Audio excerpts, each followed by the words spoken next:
Ayan, good morning mga idol. For today's video, gagawa tayo ng tortang kangkong. Yes! Ayan, nakikita niyo po yan. Yan po ay kangkungan po yan. Ayan, no?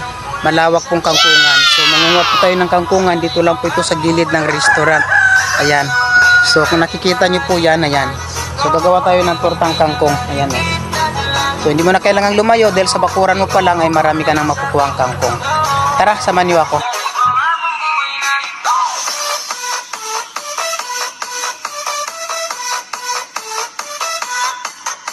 So ayan na nga mga idol, meron na tayong nakuha mga kangkong, no?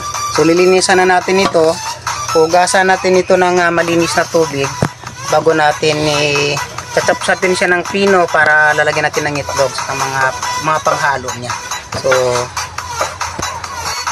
So ayan mga idol, hugasan na natin yung kangkong. So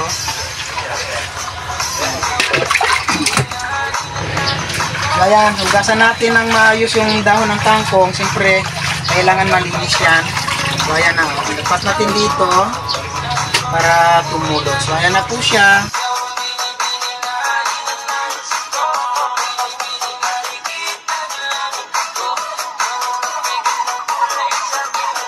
So ito na nga yung ating kangkong na hiwa-hiwa na natin ng pino. Ayan, no? Ayan, so wag naman masyadong pino kasi baka mamaya wala na rin kayong manguya. So ayan, ang pangunahing ingredients natin, mayroon tayong harina, and then mayroon tayong itlog, at syempre mayroon tayong sibuyas at bawang. Ayan, syempre babalatan muna natin yung sibuyas.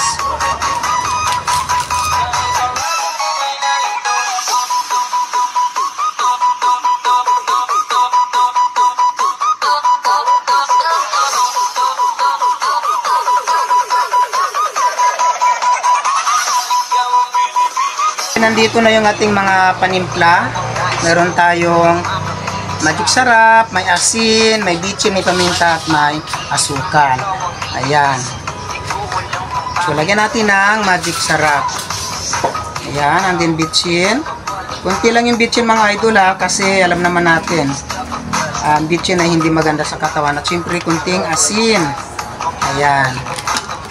At syempre lagyan natin ng paminta. No, pamintang durog. Yan, yung durog po ilagay niyo ni mga idol. Huwag yung buo. Kasi kapag kabuo maano kainin. Yan. Halo-halo.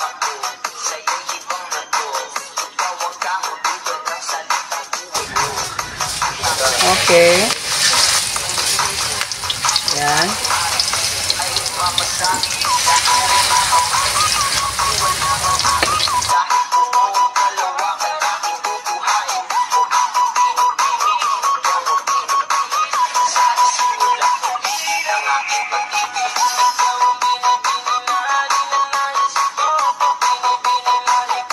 Siyempre meron tayong ketchup at may mayonnaise. Lalagyan natin dito para mas lalong masarap yung pagkain natin. Ayan, lalagyan po natin ito ng ketchup dito. Ayan. Para mas lalo siyang masarap at attractive siyang tignan sa mga anak natin. Ayan. At siyempre mayroon tayong mayonnaise. Ayan.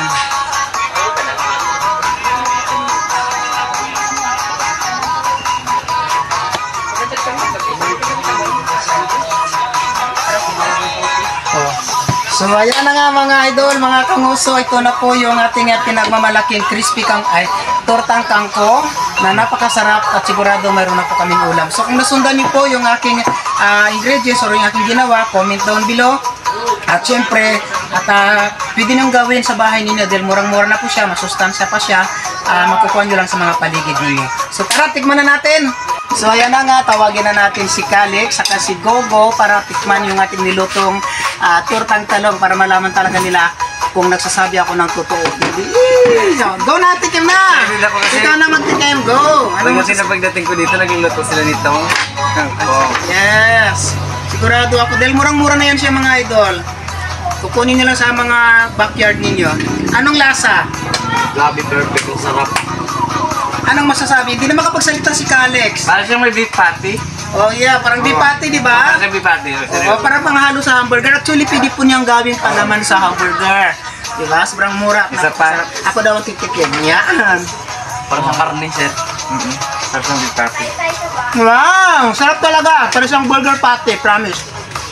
So, yung videographer namin dyan, matakam ka lang. Ayan. Hanggang ganyan ka na lang videographer. So, yun na nga.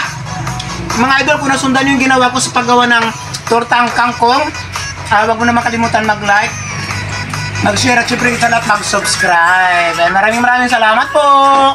Yes, don't forget to subscribe to Christmas Bahar. Wait, tagbigyan mo si madam ng ganito.